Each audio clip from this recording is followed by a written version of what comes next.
Hey everyone, today we will be looking at a neat little controller. It's the Minoston um, Z-Wave S2 smart controller. So this is actually a battery powered, kind of like a remote to control scenes in your Z-Wave smart home. So yeah, so you could turn off lights with this. You could activate scenes. You could do automation, run scripts, whatever you want to do. This controller can do it. It is battery powered. I believe it uses one CR2032 battery, but since this is only like a kind of a clicker remote, the battery's supposed to last 2 years according to Middleston. So we'll see how that goes as I use this. But yeah, this is a pretty neat little controller here. So it has four buttons, as you can see here, and each of them I think can control four scenes. So um, um, you could have a total of 16 program scenes on here according to Minison. So let's go ahead and check it out. Let's unbox it, see what's inside. So this is a retail packaging. They're standard yellow with the purple stripe here that says Z-Wave. It does use the 800 Z-Wave chip, which is the latest one for longer range, better reliability, better communication, and S2 security, which is good. This is their QR code. And the back here, it just shows you how to program. There's some LEDs that you could check out to flash and how to exclude and do all that stuff there, which there's probably a better one here if you look on the screen. This kind of shows you here where you could program with the RGB colors on here. So if you want to pause the video here and take a look how to program it, you can pause it here.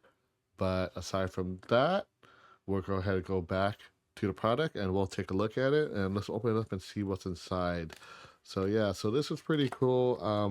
I've been wanting a scene controller because instead of using voice control, sometimes you just want to hit a button, and instead of pulling out your smartphone to do it, it'd be nice just to hit a button somewhere on the wall. So yeah, so upon opening, oh, looks like I had it backwards. So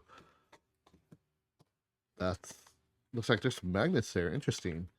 So let's get everything out here. So that's everything out of the box here. Hey, look, this looks like a guitar pick, but now it's to open up probably the inside of the device here.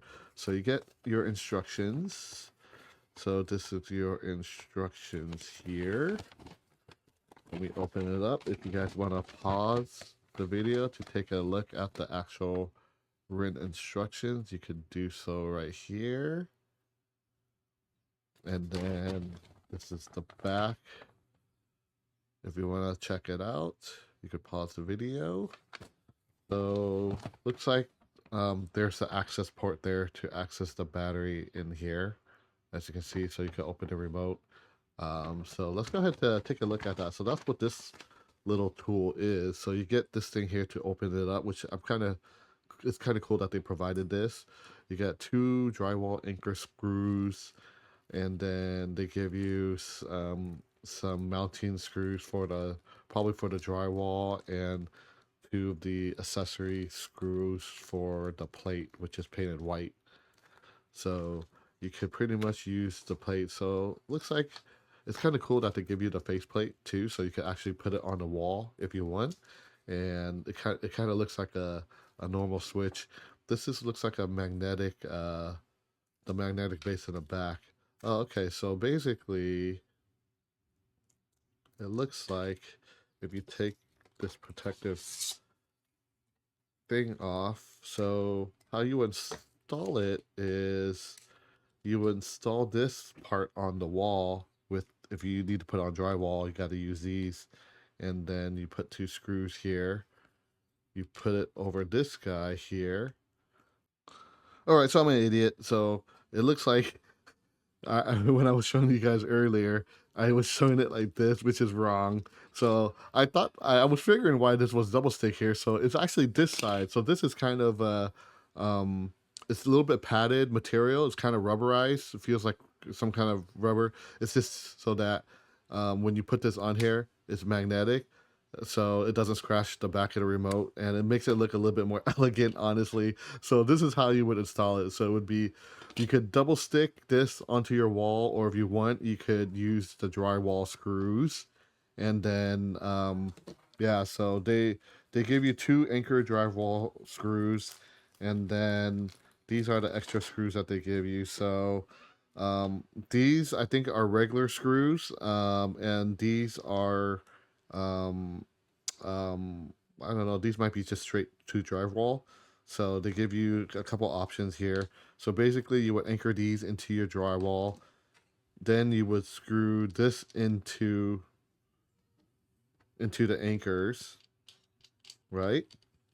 And then you would put this on top above here, and it would pretty much hold on like that.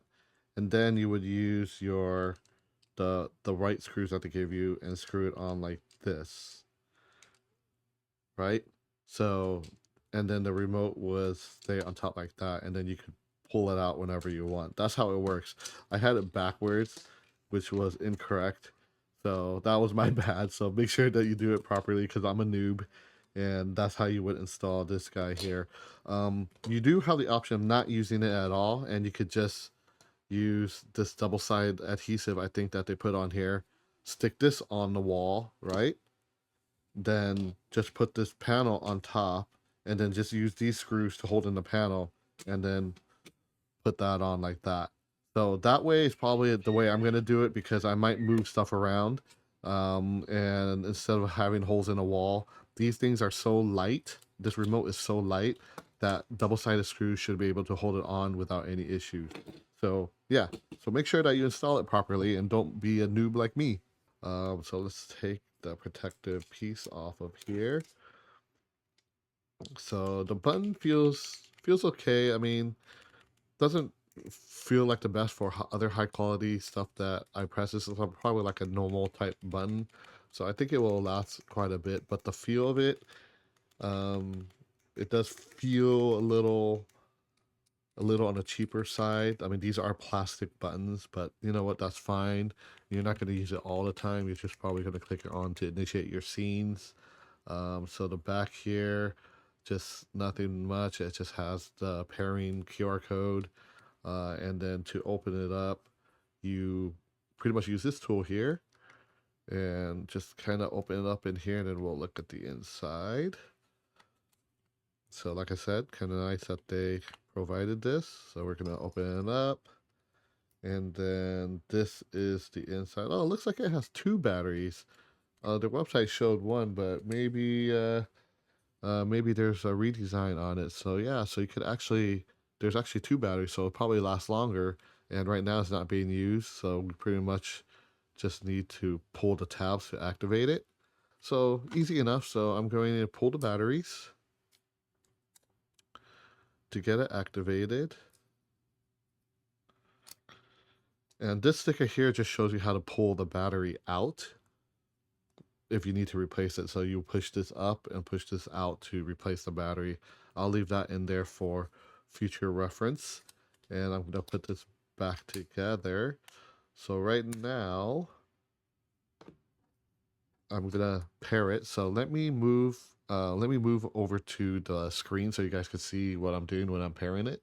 Okay, I'm going to switch over to my home assistant screen here, and then we're going to go down to settings, and then I'm going to hit on devices and services, and then I'm just going to hit go here. I'm going to add devices, and it's searching for a device right now. So to initiate the pairing, they say click on this 5 times. So 1, 2, 3, 4, 5. I do see a blue light blinking. I don't know if you see that. Oh, look how fast it pairs. But yeah, there's a blue light. Let me turn this off here so you guys can see. So there's a blue light blinking for pairing. So now I'm going to go ahead and add the 5-digit number here, which is located in the back of the device, which is that. Oops, you want to make sure you put the right one in. All right, so now I'm hitting submit, so it's pairing, it's still blinking blue.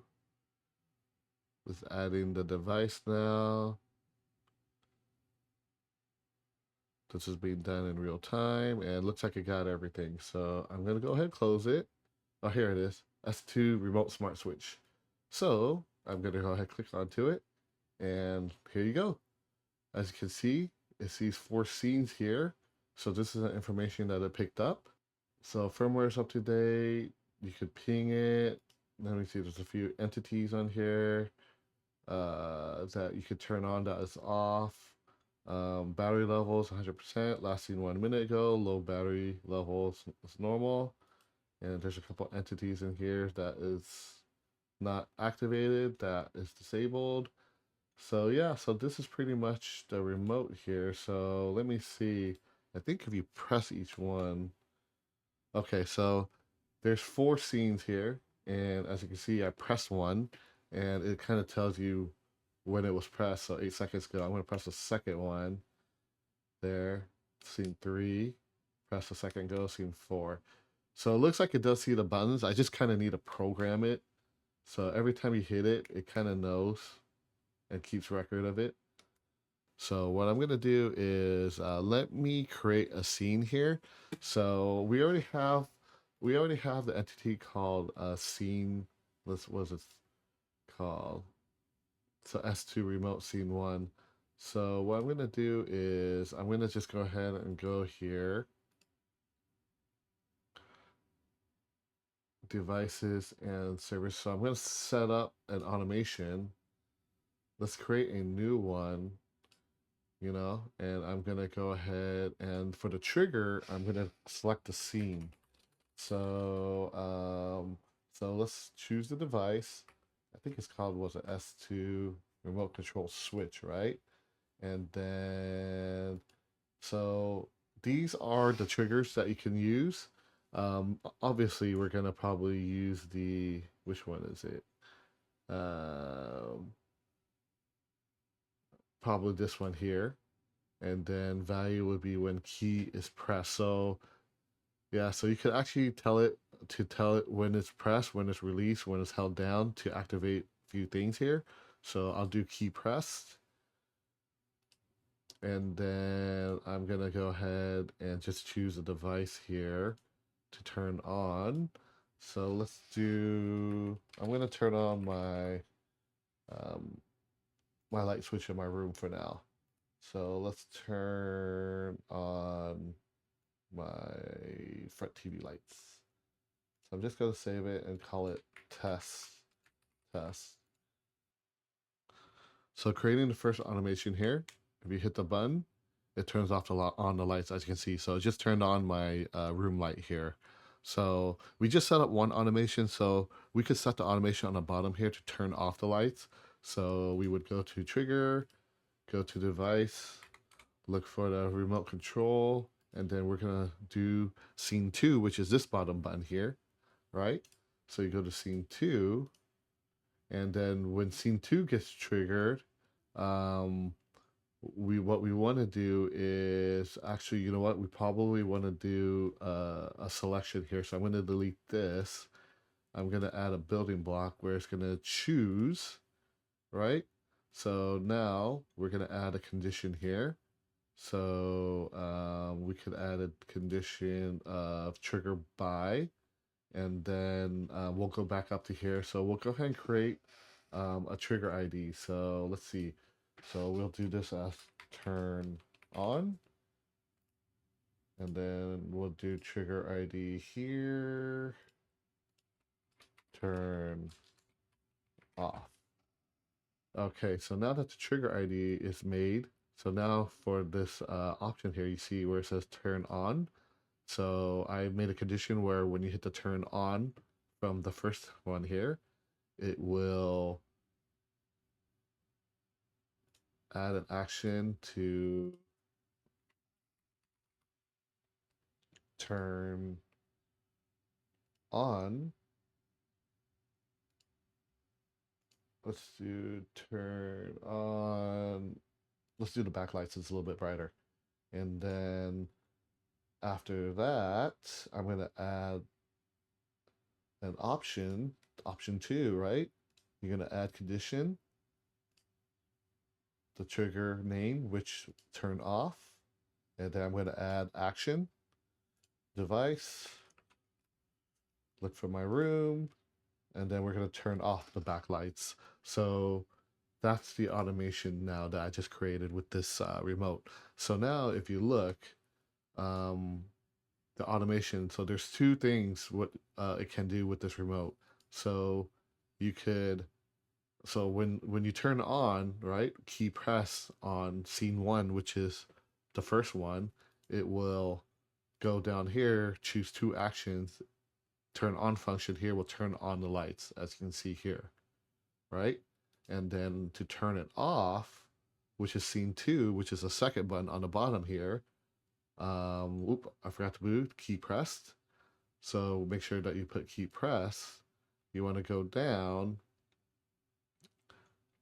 right here, turn off. It's going to trigger with the turn off ID, and it's going to turn off the lights. So that's the automation that is currently set right now. So I'm going to hit save, and then let's test it. So my lights are on right now, so I'm going to turn it off. Oh, you know what? The other one's on, so let me turn it off. Okay, now to test it, turn on. So now turn on the backlights, right? Hit one button, turn off, turn it off. So now, instead of using my voice or my phone, I actually have this neat little remote where I can put it by my bed and then turn it on or off. And it's pretty quick.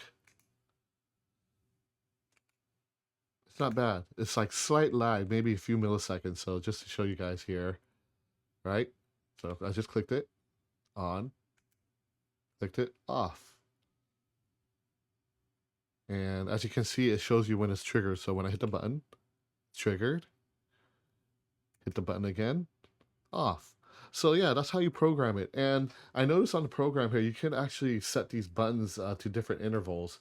So you could do it when key is pressed to trigger scene one.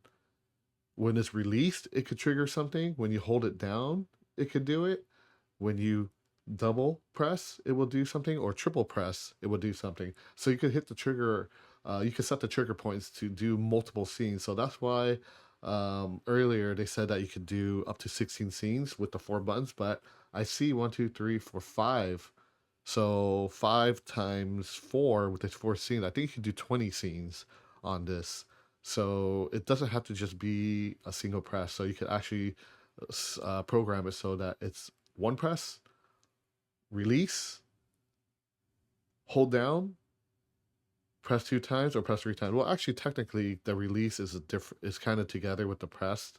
So maybe it is 16 scenes if you think about it.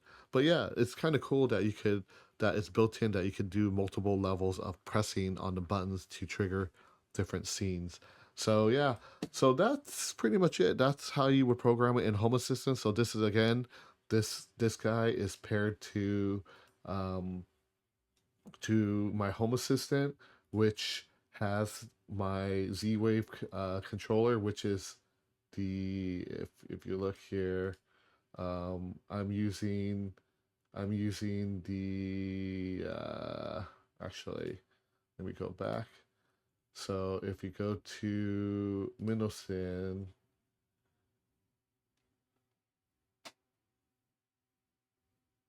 this guy here. So this guy here is paired to my Zeus 800 series long range USB controller, which is a USB stick, which is plugged into my Home Assistant virtual machine on my computer. So all of this is running locally, in-house. It doesn't go out to the cloud. That's why it's so fast, and it's definitely more secure that way. So yeah, so that's pretty cool. So this little remote, it's definitely worth it if you have a Z-Wave network and you want to run the multiple scenes. And I think it's a great thing to have if you want to control your scenes without your phone laying around and have it quickly, like in your living room or any other room. So I might pick up a few of these and have it in each room. So there you have it. That is pretty much the Zeus, not Zeus, I'm sorry, the Minoston S2 controller. Definitely recommend it. Really easy to set up, really easy to use. So that's pretty much it, guys. If you like the video, you know what to do. And like always, thank you for watching, and I will see you guys in the next video. Peace out till next time.